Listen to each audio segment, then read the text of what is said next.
Edgar Allan Poe, William Wilson.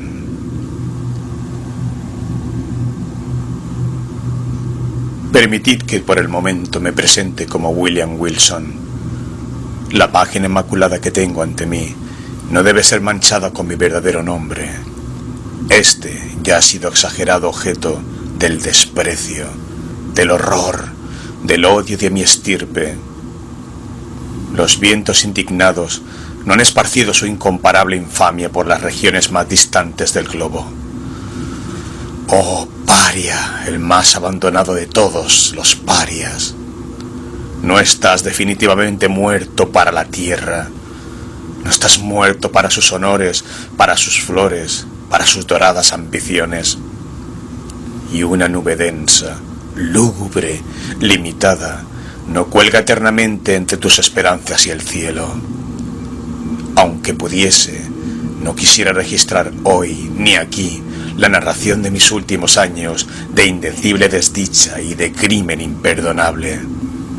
Esa época, esos años recientes, llegaron repentinamente al colmo de la depravación, cuyo origen es lo único que en el presente me propongo señalar. Por lo general, los hombres caen gradualmente en la bajeza. En mi caso, en un solo instante, toda virtud se desprendió de mi cuerpo como si fuera un manto. De una maldad comparativamente trivial, pasé, con la zancada de un gigante, a enormidades peores que las de un Heliogábalo. Acompañadme en el relato de la oportunidad del único acontecimiento que provocó una maldad semejante. La muerte se acerca y la sombra que la precede ha ejercido un influjo tranquilizador sobre mi espíritu. Al atravesar el valle en penumbras, anhelo la comprensión, casi dije la piedad de mis semejantes. Desearía que creyeran que en cierta medida he sido esclavo de circunstancias que exceden al control humano. Desearía que, en los detalles que estoy por dar, buscaran algún pequeño oasis de fatalidad en un erial de errores. Desearía que admitieran, y no pueden menos que hacerlo, que aunque hayan existido tentaciones igualmente grandes, el hombre no ha sido jamás así tentado, y sin duda jamás así cayó. Será por eso que nunca sufrió de esta manera. En realidad, no habré vivido en un sueño. No me muero ahora víctima del horror y del misterio de las más enloquecidas visiones sublunares. Soy descendiente de una estirpe cuya imaginación y temperamento fácilmente excitable la destacó en todo momento. Y desde la más tierna infancia di muestras de haber heredado plenamente el carácter de la familia.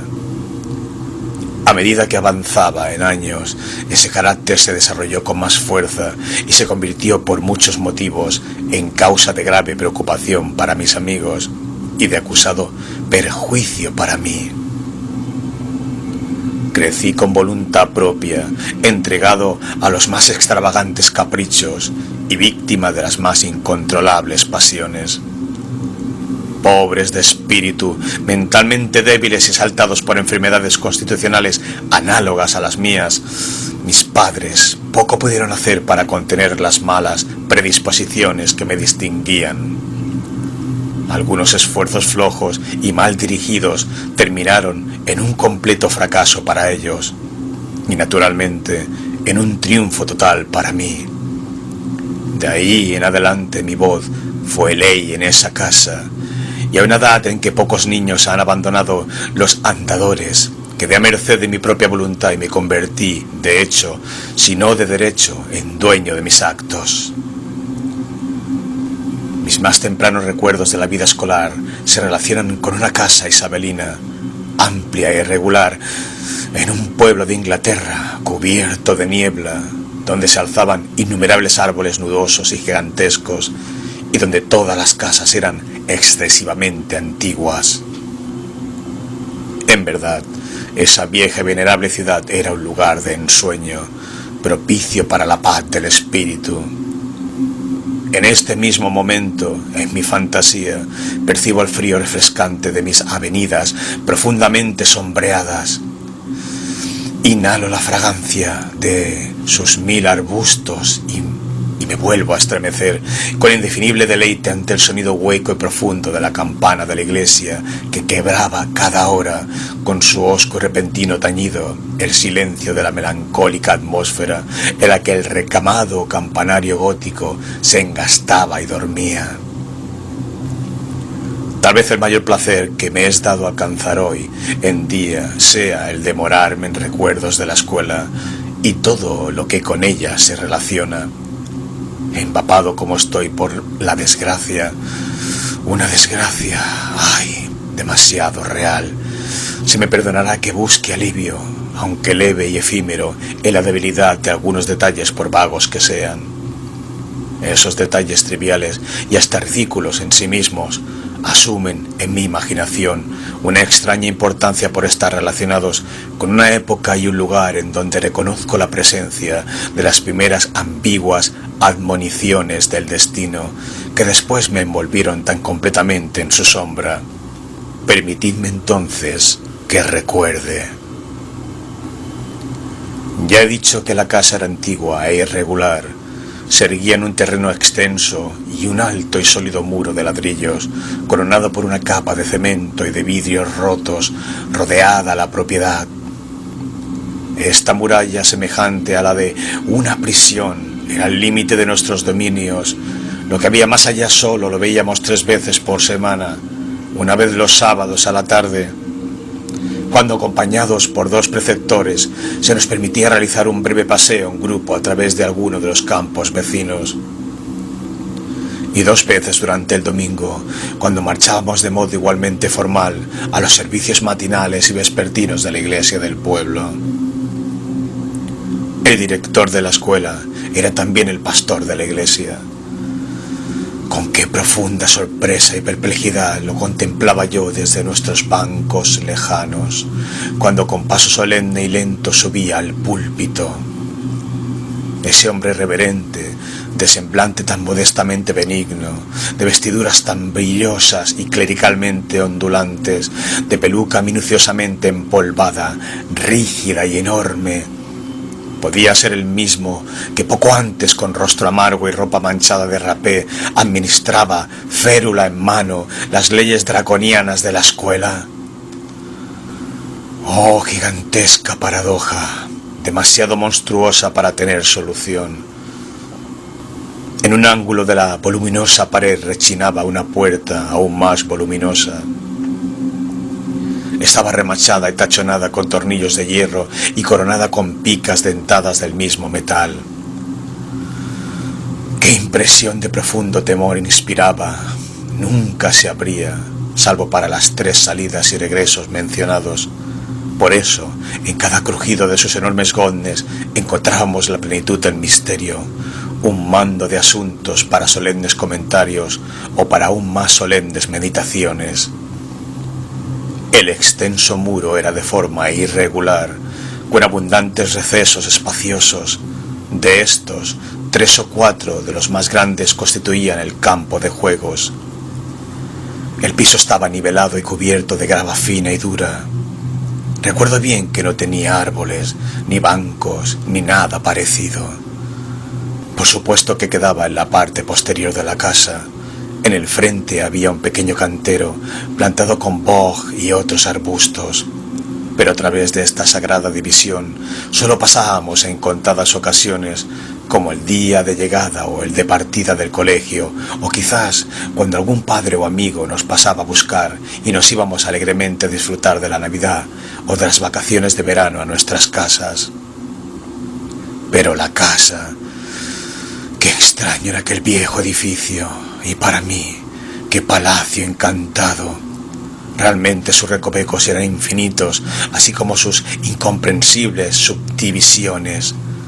En cualquier momento resultaba difícil afirmar con seguridad en cuál de sus 2 pisos nos hallábamos.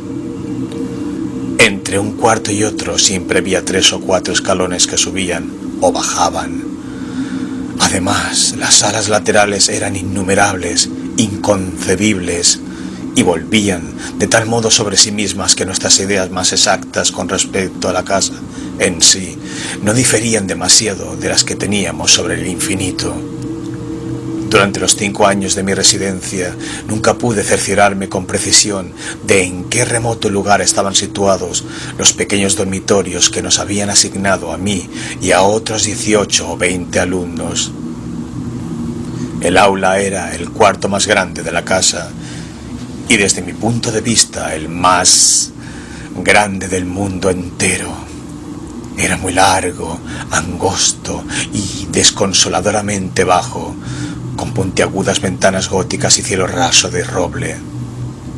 En un ángulo remoto y aterrorizante había un cerramiento cuadrado de unos 8 o 10 pies. Allí se encontraba el sanctum, donde rezaba, entre una clase y otra, de nuestro director, el reverendo doctor Bransby.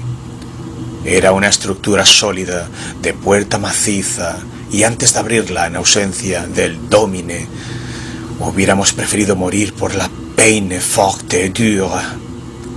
En otros ángulos había 2 cerramientos similares, sin duda mucho menos reverenciados, pero no por eso menos motivo de terror.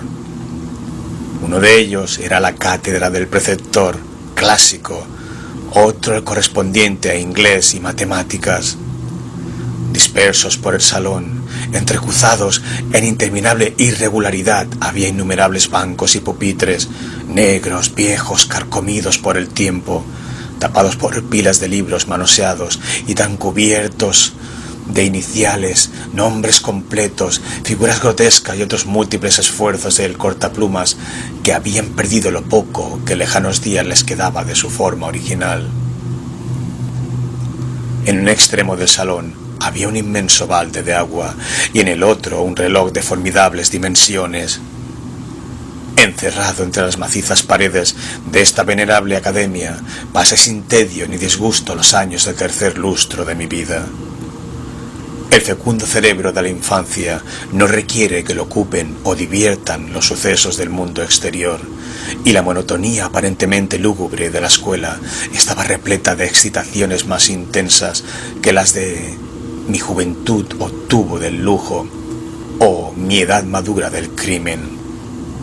Sin embargo, debo creer que mi primitivo desarrollo mental ya salía de lo común y hasta tenía mucho de outré.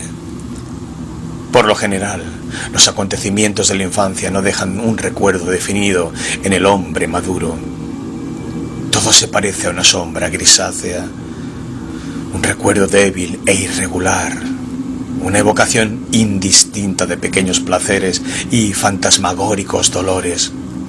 Pero en mi caso no es así.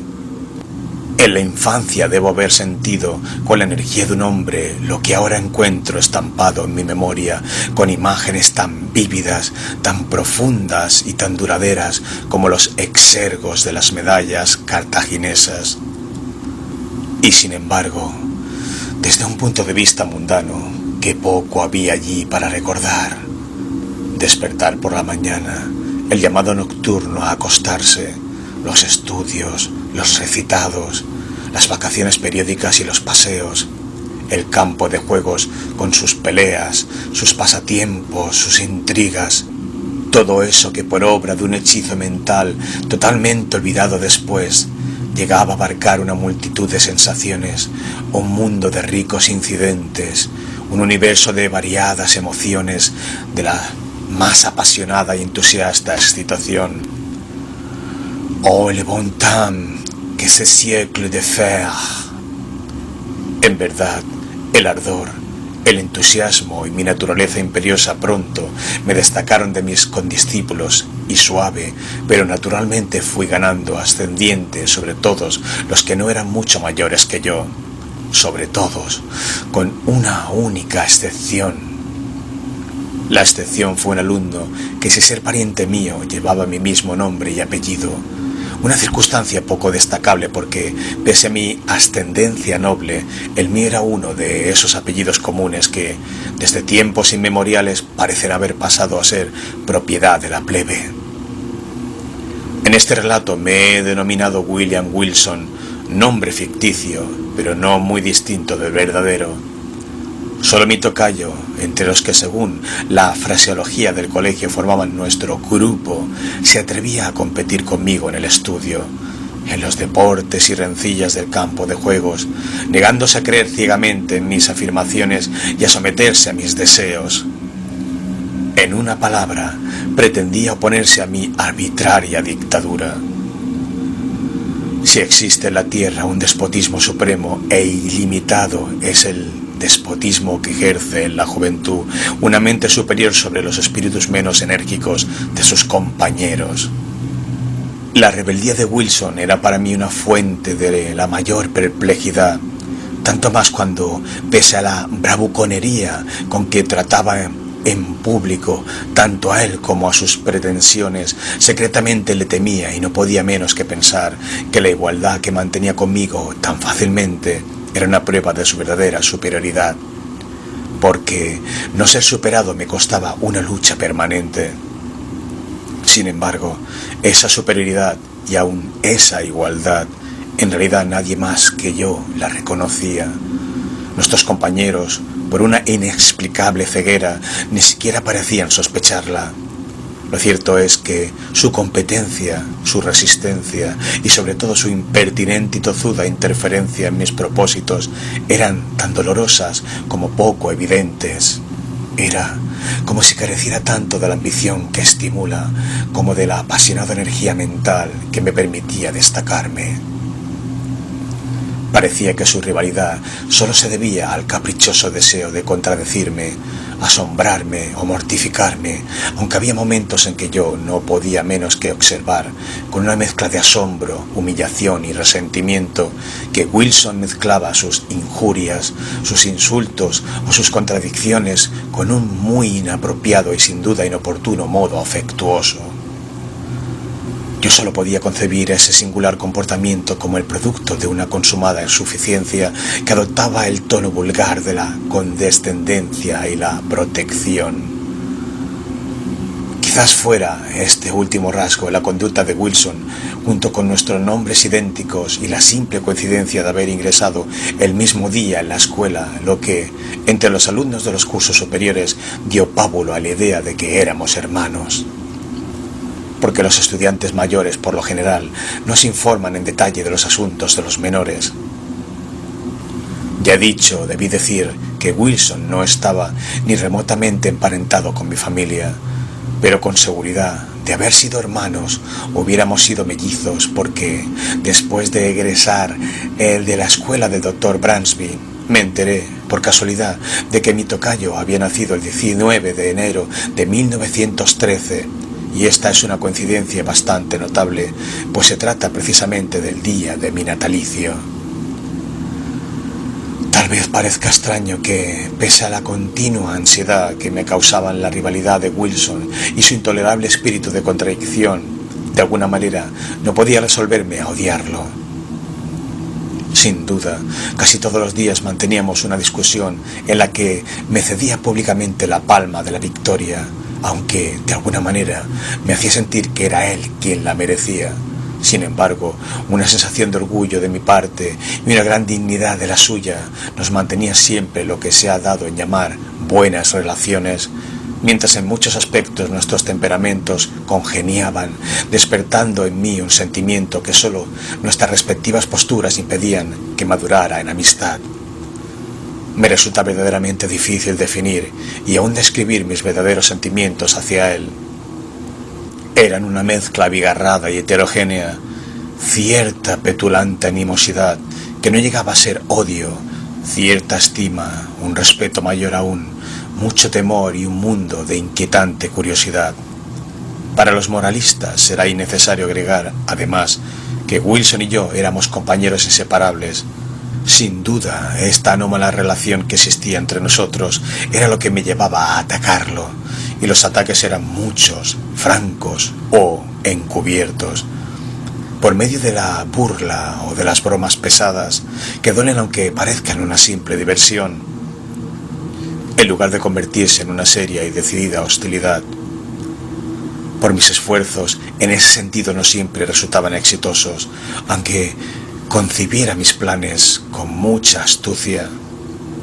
Porque el carácter de mi tocayo poseía esa modesta y silenciosa austeridad del que, aunque goce de sus propias bromas afiladas, no posee en sí mismo un talón de Aquiles y se niega totalmente a ser objeto de una burla. Solo pude encontrarle un punto vulnerable debido a una peculiaridad de su persona y ocasionado quizás por una enfermedad constitucional que hubiese relegado a cualquier otro antagonista menos exasperado que yo. Mi rival tenía un defecto en las cuerdas vocales que le impedía levantar la voz más allá de un susurro apenas audible, y yo no dejé de aprovechar las pobres ventajas que ese defecto me proporcionaba. Las represalias de Wilson eran muchas, pero había una que me perturbaba más allá de toda medida. Jamás pude saber cómo descubrió con tanta sagacidad que algo tan insignificante me ofendería, pero una vez que lo supo, no dejó de asestármela. Yo siempre había experimentado aversión por mi poco elegante apellido y ni nombre de pila tan común que era casi plebeyo. Esos nombres eran veneno para mis oídos, y cuando el día de mi llegada se presentó un segundo William Wilson en la academia, me indigné con él por llevar tal nombre, y me disgusté doblemente con el apellido, debido a que lo llevaba un extraño, el cual sería motivo de una doble repetición, que estaría constante en mi presencia, y cuyas actividades en la rutina del colegio, a causa de esa odiosa coincidencia, muchas veces serían confundidas con las mías. Este sentimiento de vejación, así engendrado, fue creciendo con cada circunstancia que tendiera a revelar un parecido moral o físico entre mi rival y yo. Entonces todavía no había descubierto el hecho notable de que fuésemos de la misma edad, pero noté que éramos de la misma estatura y percibí una singular semejanza en nuestras facciones y aspecto físico. También me amargaba que entre los alumnos de las clases superiores se rumoreara que éramos parientes. En una palabra, nada podía molestarme más, aunque lo disimulara escrupulosamente, que cualquier alusión a un parecido intelectual, personal o familiar entre nosotros. Pero en realidad no tenía motivos para creer que, con excepción de un parentesco y en el caso del mismo Wilson, que estas similitudes fueran comentadas u observadas siquiera por nuestros compañeros. Me resultaba evidente que él las observaba en todos sus aspectos y con tanta claridad como yo, pero que en tales circunstancias hubiera sido capaz de descubrir tan fructífero campo de ataque. Solo puede ser atribuible, como ya dije, a su extraordinaria perspicacia. Su táctica consistía en perfeccionar una imitación de mi persona, tanto en palabras como en hechos, y Wilson desempeñaba admirablemente su papel. Mi forma de vestir era frágil de copiar, se apropió sin dificultad de mi manera de caminar y de mis actitudes, y a pesar de su defecto constitucional, ni siquiera mi voz escapó a su imitación. Por supuesto que no intentaba imitar mis tonos más fuertes, pero la tonalidad general de mi voz era idéntica y su extraño susurro llegó a convertirse en el eco mismo de mi voz. No me aventuraré a describir hasta dónde me exasperaba este minucioso retrato, porque con justicia no podía tildarse de caricatura. Me quedaba un consuelo. Por lo visto era el único que notaba la imitación y solo tenía que soportar las sonrisas cómplices y misteriosamente sarcásticas de mi tocayo. Satisfecho de haber provocado en mí el efecto esperado, parecía reír en secreto por el aguijón que acababa de clavarme y desdeñaba el aplauso general que fácilmente podría haber obtenido con sus astutas maniobras. Durante muchos meses fue un enigma indescifrable para mí que la totalidad del colegio no advirtiera sus designios, no percibiera sus intenciones, ni comprobara su cumplimiento y participara de su burla. Tal vez la gradación de su máscara la hizo menos perceptible, o posiblemente debí mi seguridad a la maestría del imitador, que desdeñando la letra, que es todo lo que ven los obtusos en una pintura, solo ofrecía en pleno el espíritu del original para mi contemplación y tormento. Ya he hablado más de una vez del desagradable aire protector que Wilson asumía con respecto a mí y de sus frecuentes y oficiosas interferencias que se interponían en mi voluntad. Esta interferencia muchas veces adoptaba la desagradable forma de un consejo más insinuado que abiertamente ofrecido. Yo lo recibía con una repugnancia que se fue acentuando con los años, y sin embargo, en este día tan lejano, permítaseme el acto de justicia de reconocer que no recuerdo ocasión alguna en la que las sugerencias de mi rival me incitaran a los errores o tonterías tan habituales en esa edad inmadura e inexperta. Si no su talento o su sabiduría mundana, por lo menos su sentido moral y su sensatez eran mucho más agudos que los míos. Y hoy en día yo hubiera podido ser un hombre mejor y por lo tanto más feliz de haber rechazado con menos frecuencia los consejos encerrados en esos susurros que en ese momento odiaba cordialmente y despreciaba con amargura. Como sea, acabé por impacientarme en extremo ante esa desagradable supervisión y cada día me sentía más agraviado por lo que consideraba su intolerable arrogancia. He dicho ya que durante nuestros primeros años de relación como condiscípulos, mis sentimientos hacia Wilson bien podrían haber madurado en una amistad.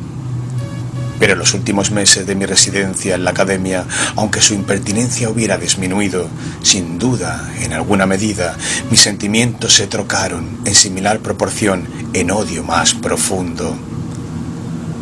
Creo que en una ocasión él lo percibió y desde entonces me evitó o simuló evitarme. Si mal no recuerdo, en esa misma época tuvimos un violento altercado durante el que Wilson perdió la calma hasta un punto mayor que otras veces y habló y actuó con una franqueza nada común en su carácter. En ese momento descubrí, o creí descubrir en su tono, en su aire y en su apariencia general algo que al principio me sorprendió y luego me interesó profundamente, trayendo a mi recuerdo veladas visiones de mi primera infancia, vehementes, confusos y tumultuosos recuerdos de un tiempo en que la memoria misma aún no había nacido. Solo logro describir la sensación que me oprimía diciendo que me resultó difícil rechazar la convicción de haber estado vinculado en alguna época muy lejana con ese ser que permanecía de pie ante mí. Una vinculación en algún punto infinitamente remoto del pasado. Sin embargo, la ilusión se desvaneció con la misma rapidez con que había llegado. Y si la refiero es para precisar el día en que mantuve la última conversación con mi extraño tocayo en la academia. La enorme casa vieja, con sus innumerables subdivisiones, tenía varios cuartos contiguos de gran tamaño donde dormía la mayoría de los estudiantes. Como sucede inevitablemente en un edificio tan mal proyectado, había asimismo una cantidad de cuartos de menor tamaño, verdaderas obras de la estructura, y que el ingenio económico del Dr. Bransby también había habilitado como dormitorios. Pese a que por su tamaño tan reducido no pudieran alojar más que a un solo individuo, Wilson ocupaba uno de esos cuartos pequeños.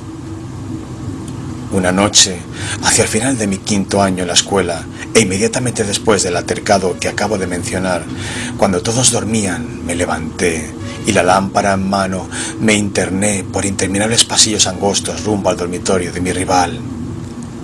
Hacía mucho que planeaba hacerle una de esas perversas bromas pesadas, hasta ese momento siempre infructuosas.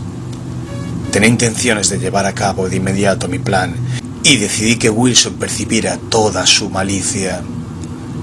Al llegar a su cuarto entré en silencio y dejé afuera la lámpara cubierta con una pantalla.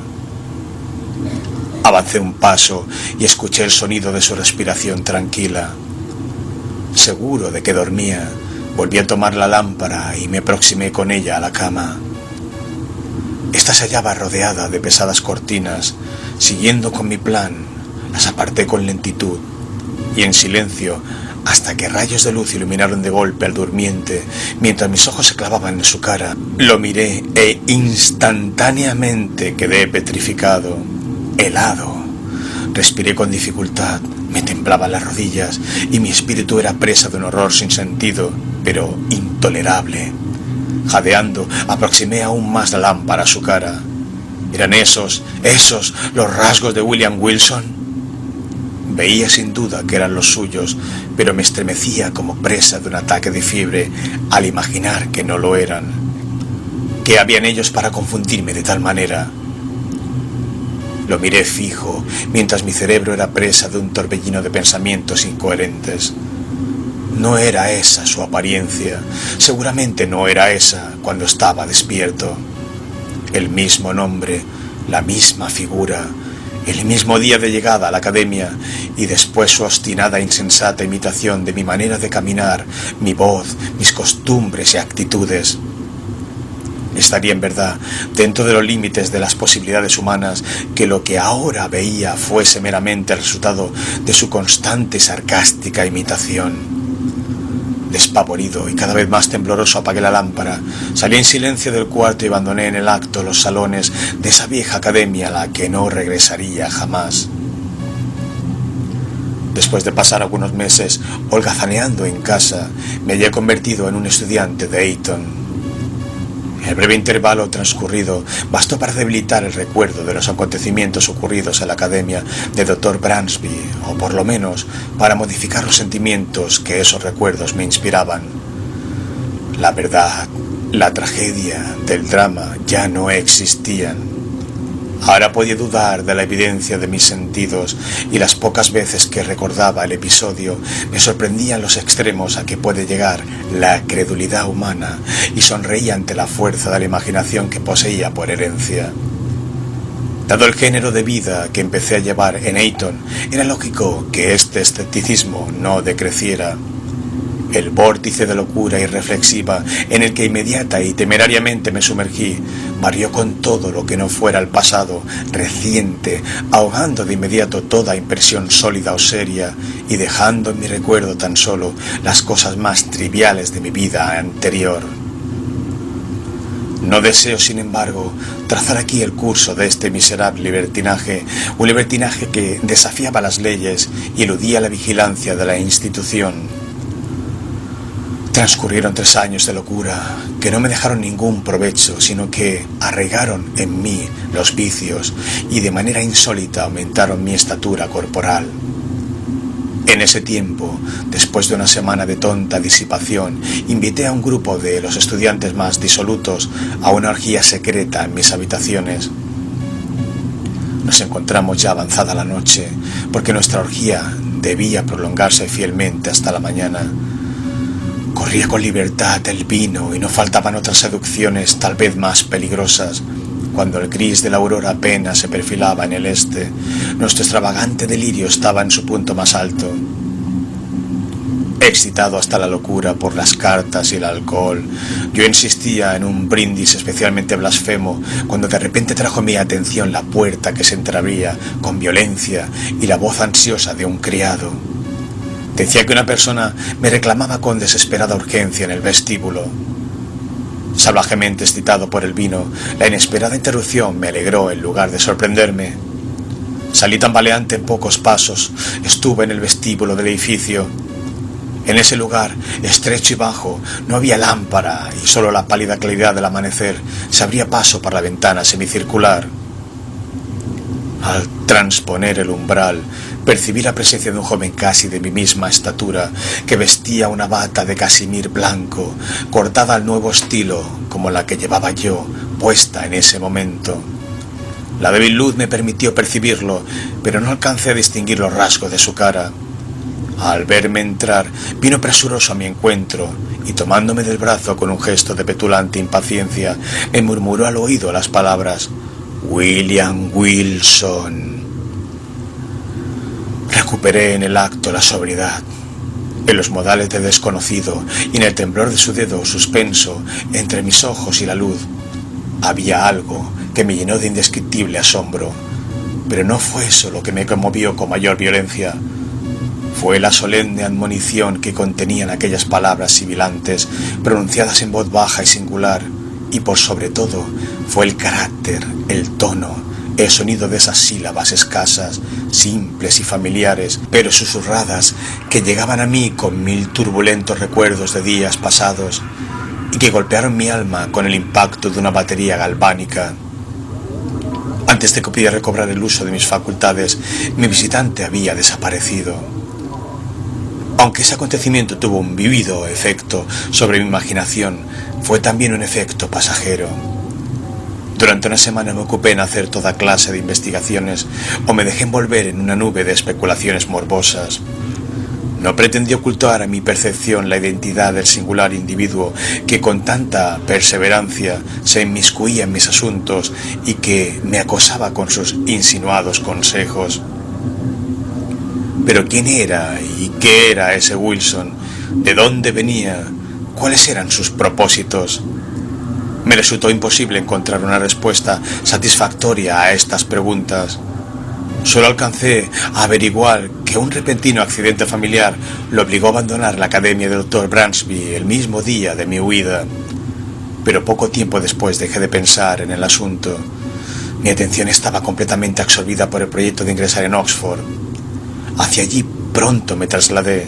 Mis padres, en su irreflexiva vanidad, me proporcionaron un vestuario y una pensión anual que me permitirían disfrutar a mi antojo del lujo, ya tan caro a mi corazón, y rivalizar en despilfarro con los más altivos herederos de los más opulentos ducados de Gran Bretaña. Excitado por tantos medios para fomentar el vicio, mi temperamento se desbordó con renovado ardor, y la loca infatuación de mis francachelas mancillé las más elementales normas de decencia. Pero sería absurdo detenerme en los detalles de mis extravagancias. Baste decir que fui más despilfarrador que el mismo Herodes y que, dando nombre a una multitud de nuevas locuras, agregué un apéndice nada breve al largo catálogo de vicios entonces habituales en las más disolutas universidades de Europa. Sin embargo, resultaba casi increíble que, pese a haber caído tan bajo, mancillando mi condición de caballero, hubiera de llegar a familiarizarme con el vil arte del jugador profesional y que, habiéndome convertido en adepto de esa ciencia despreciable, la practicara con frecuencia como un medio de aumentar aún más mis enormes rentas a expensas de mis compañeros más débiles de carácter. Sin embargo, esa era la verdad.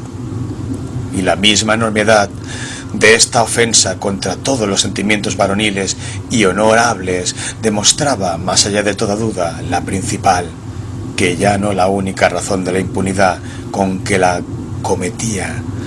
¿Quién entre mis más desenfrenados camaradas no hubiera preferido dudar del testimonio de sus sentidos antes de sospechar culpable de semejante vileza al alegre, al franco, al generoso William Wilson, el más noble y liberal compañero de Oxford, ese cuyas locuras, según decían sus parásitos, eran sólo las locuras de la juventud y de la fantasía, cuyos errores no eran más que caprichos inimitables, cuyos vicios más negros eran sólo descuidadas y atrevidas extravagancias? Había estado 2 años exitosamente entregado a estas actividades cuando llegó a la universidad un joven noble, un parvenu de apellido Glendinning, tan rico como Herodes, ático, según los rumores, cuyas riquezas también habían sido fácilmente obtenidas. Pronto me di cuenta de que era un simple y, naturalmente, lo consideré un sujeto adecuado para poner a prueba mis habilidades. Lo invité a jugar con frecuencia y, con la habitual altimaña del tahur, le permití ganar sumas considerables para envolverlo más eficazmente en mis redes. Una vez maduros mis planes, me encontré con él, decidido a que esa partida fuera la última y decisiva. En las habitaciones de un compañero llamado Preston, amigo por igual de ambos, pero que, por hacerle justicia, no abrigaba la más remota sospecha de mis intenciones, para mayor disimulo conseguí reunir un grupo de 8 a 10 personas y me las ingenié para que la propuesta de jugar a las cartas pareciera accidental y la sugiriera la misma víctima.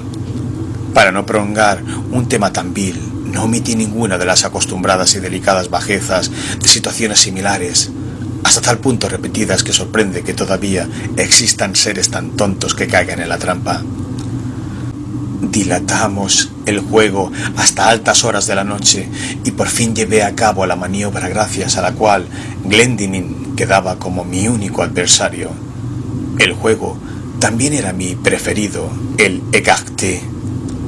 El resto de los invitados, interesados por nuestra partida, abandonó sus propias cartas y nos rodeó. El parvenu, a quien al principio de la noche logré inducir a beber en abundancia, mezclaba las cartas, las repartía y jugaba con una nerviosidad que su ebriedad solo en parte podía explicar. En poco rato se convirtió en mi deudor por una importante suma y entonces, después de beber un gran trago de oporto, hizo lo que yo fríamente esperaba. Me propuso doblar nuestras ya extravagantes apuestas. Simulé una enorme renuencia y recién, cuando mis repetidas negativas le provocaron algunas réplicas coléricas que me acusaban de cobarde, acepté la propuesta. El resultado, por supuesto, no hizo más que demostrar hasta qué punto había caído la presa en mis redes. En menos de una hora, su deuda se cuadruplicó. Hacía rato que el semblante de Glendinning pendía el tinte rubicundo provocado por el vino. Pero ahora, para mi sorpresa, percibí en él una palidez verdaderamente espantosa. Aseguro que me sorprendió, porque en respuesta a mis ansiosas averiguaciones, Glendinning me había sido presentado como inmensamente rico, y las sumas que ya llevaba perdidas, aunque importantes en sí mismas, supuse que no podían incomodarlo seriamente, y mucho menos afectarlo con tal violencia. Lo primero que pensé era que estaba agobiado por el vino que acababa de beber, y más por mantener mi reputación a los ojos de mis compañeros que por motivos menos interesados. Me disponía a exigir con tono perentorio la suspensión de la partida, cuando algunas frases dichas a mi alrededor y la exclamación de total desesperanza que profirió Glendinning me dieron a entender que acababa de provocar su ruina total en circunstancias que, al convertirlo en objeto de la piedad general, deberían haberlo protegido hasta de los ataques de un espíritu maligno. Es difícil saber cuál debía haber sido mi conducta en ese momento. La lamentable condición de mi víctima creaba un clima de incómodo abatimiento en todos los presentes. Hubo algunos instantes de profundo silencio durante el que me ardieron las mejillas ante las miradas abrasadoras de desprecio y de reproche que me dirigían los menos viciosos del grupo. Confieso que el peso intolerable de mi ansiedad se vio duramente breves instantes aliviada por una repentina y extraordinaria interrupción. Las pesadas puertas plegadizas de la habitación se abrieron de par en par con un ímpetu tan vigoroso y arrollador que, como por arte de magia, se extinguieron todas las velas del cuarto. Pero las llamas agonizantes nos permitieron percibir la entrada de un desconocido, un hombre aproximadamente de mi estatura, completamente envuelto en una capa. La oscuridad era ahora total y solo podíamos sentir que el desconocido estaba entre nosotros.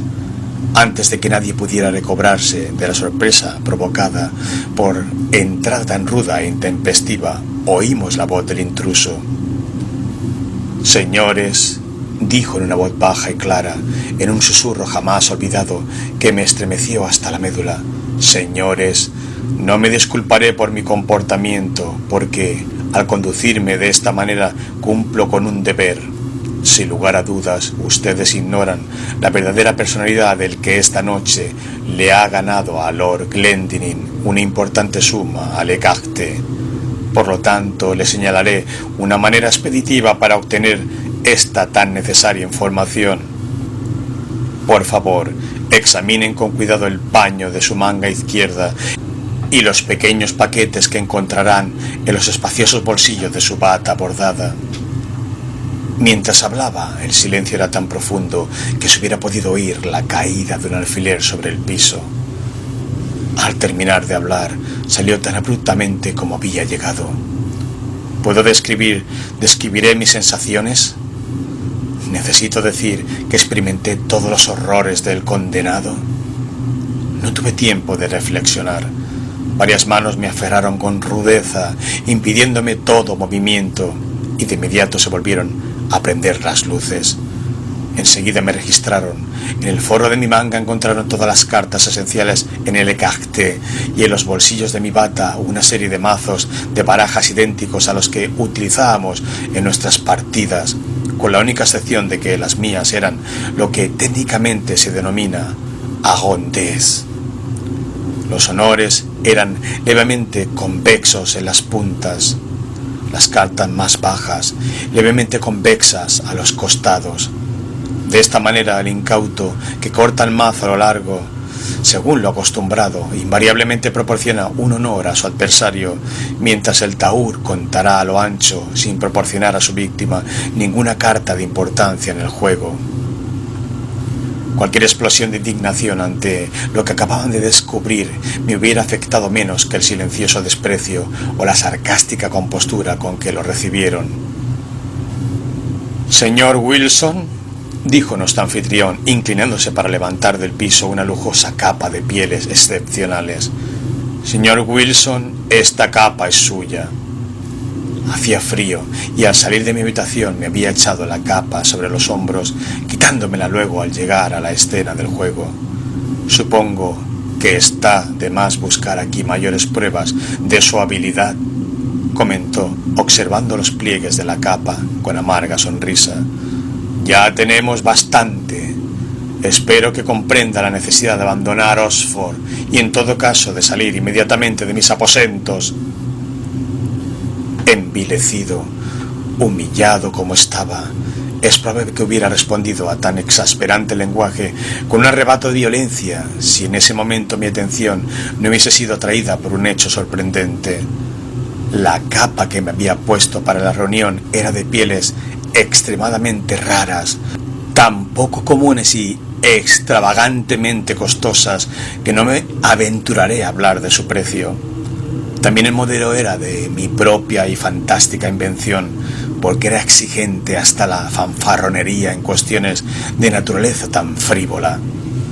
Por eso, cuando el señor Preston me alcanzó la que acababa de levantar del piso, cerca de las puertas plegadizas de la habitación, vi, con un asombro que se acercaba al terror, que yo tenía mi propia capa colgando del brazo, donde distraídamente la había colgado, y que la que él me entregaba era absolutamente idéntica en todos y cada uno de sus detalles. Recordé que el extraño personaje que me desenmascarara estaba envuelto en una capa al entrar, y aparte de mí, esa noche ningún otro invitado llevaba capa. Con la poca presencia de ánimo que me quedaba, tomé la que me ofrecía Preston, la coloqué con disimulo sobre la mía, salí de la habitación con una resuelta expresión de desafío, y al alba de la mañana siguiente inicié un viaje al continente sumido en un abismo de horror y de vergüenza. Huía en vano. Mi maldito destino me persiguió exultante y me demostró, sin lugar a dudas, que su misterioso dominio acababa de empezar. Apenas puse mis pies en París, tuve nuevas pruebas del odioso interés que Wilson demostraba en mis asuntos. Volaron los años sin que yo pudiera experimentar el menor alivio. Miserable. En Roma se interpuso entre mis ambiciones y yo con inoportuna y espectral solicitud. También en Viena, en Berlín y en Moscú, donde en verdad no tuve amargos motivos para maldecirlo desde el fondo de mi corazón. Por fin huí, presa de pánico, de esa inescrutable tiranía, como si se tratara de una peste, y huí en vano hasta los mismos confines de la tierra. Y una y otra vez, en secreta comunión con mi espíritu, me preguntaba, ¿quién es? ¿De dónde viene? ¿Qué quiere? Pero no encontré la respuesta. Entonces estudié con minuciosidad las formas y los métodos y los rasgos dominantes de aquella impertinente vigilancia. Pero aún en eso no había en qué basar una conjetura. Era ciertamente notable que ninguna de las múltiples instancias en que se había cruzado últimamente en mi camino lo había hecho más que para frustrar planes o malograr hechos que, de haberse cumplido, hubieran culminado en una amarga maldad. Pobre justificación es esta, en verdad, para una autoridad tan imperiosamente asumida. Pobre compensación para los derechos de un libre albedrío tan pertinaz e insultantemente negado. También me había visto obligado a notar que, durante un largo periodo, mi verdugo, que escrupulosamente y con maravillosa destreza mantuvo su capricho de vestirse de manera idéntica que yo, consiguió que, en la ejecución de sus variadas interferencias a mi voluntad, nunca y en ningún momento pudiera ver sus facciones. Quienquiera fuese Wilson, esto al menos era el colmo de la afectación o de la locura. Supuso por un instante que en quien me amonestara en Eton, en quien malograra mi ambición en Roma, mi venganza en París, mi apasionado amor en Nápoles, o lo que falsamente definiera como mi avaricia en Egipto, que en este, mi archienemigo y genio maligno, dejaría de reconocer a William Wilson de mis días de escolar, al tocayo, al compañero, al rival, al odiado y temido rival de la academia del Dr. Bransby. Imposible, pero permitan que me apresure a llegar a la última escena del drama. Hasta allí yo había sucumbido con indolencia a su imperioso dominio. El sentimiento de profundo temor con que habitualmente contemplaba el elevado carácter, la majestuosa sabiduría y la aparente ubicuidad y omnipotencia de Wilson, sumados al terror que ciertos rasgos de su naturaleza y las conjeturas que me inspiraban habían llevado a grabar en mí la idea de mi absoluta debilidad y desamparo, y a sugerirme una implícita aunque amarga y renuente sumisión a su arbitraria voluntad. Pero últimamente me había entregado por completo a la bebida, y la terrible influencia que ésta ejercía sobre mi temperamento hereditario me llevó a impacientarme cada vez más ante esa vigilancia.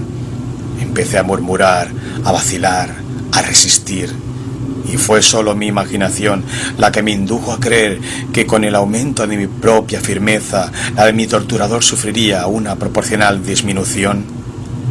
Sea como fuere, empecé a sentirme inspirado por una ardiente esperanza que con el tiempo fomentó en mis más secretos pensamientos la firme y desesperada resolución de no seguir tolerando esa esclavitud. Fue en Roma, durante el carnaval de 1800, que asistí a un baile de máscaras en el Palazzo del Duque Napolitano di Broglio. Me dejé arrastrar con más libertad que de costumbre por el exceso de bebida, y luego la atmósfera sofocante de los salones atestados me irritó hasta un punto intolerable. Además, la dificultad de abrirme paso entre la aglomeración de invitados contribuyó en gran medida a aumentar mi mal humor, porque buscaba ansioso, permítanme no decir con qué indigno motivo, a la joven, alegre y hermosa esposa del anciano y tambaleante Di Broglio. Con la inescrupulosa confianza, ella me había confiado el secreto del disfraz que luciría esa noche, y, habiéndomela vislumbrado a la distancia, me apresuraba a reunirme con ella. En ese momento sentí que una mano liviana se apoyaba sobre mi hombro y volví a escuchar ese inolvidable, bajo y maldito susurro junto a mi oído. En un absoluto frenesí de furia me volví de inmediato contra aquel que así me interrumpía y lo aferré por el cuello con violencia. Tal como yo suponía, vestía un disfraz similar al mío, capa española de terciopelo azul, cinturón rojo del que pendía una espada, una máscara de seda negra le cubría por completo la cara. ¡Miserable!, grité con voz ronca por la furia que cada sílaba que pronunciaba parecía atizar. ¡Miserable, impostor, maldito villano! ¡No permitiré que me persigas hasta la muerte! ¡Sígueme o te atravesaré aquí mismo con mi espada!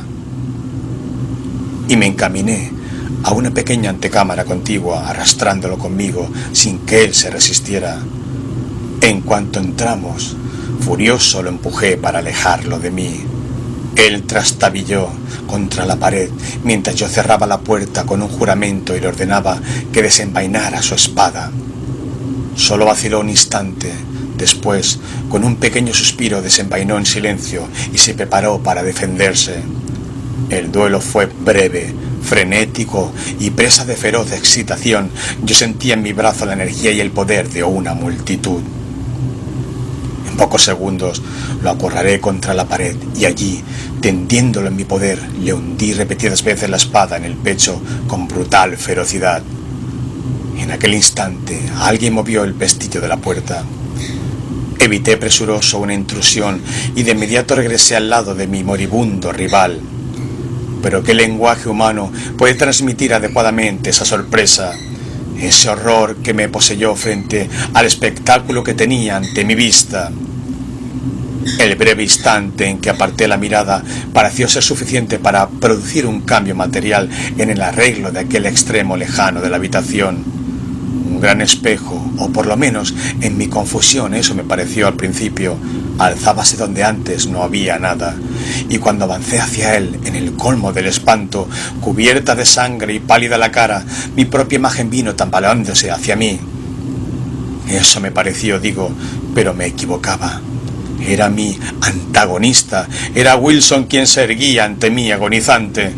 Su máscara y su capa yacían en el suelo donde las había arrojado. Cada hebra de su ropa, cada línea de los marcados y singulares rasgos de su cara eran idénticos a los míos. Era Wilson, pero ya no se expresaba en susurros y hubiera podido imaginar que era yo mismo el que hablaba cuando dijo: «Has vencido y me entrego, pero a partir de ahora tú también estás muerto, muerto para el mundo, para el cielo y para la esperanza. En mí existías y observa esta imagen que es la tuya, porque al matarme te has asesinado tú mismo».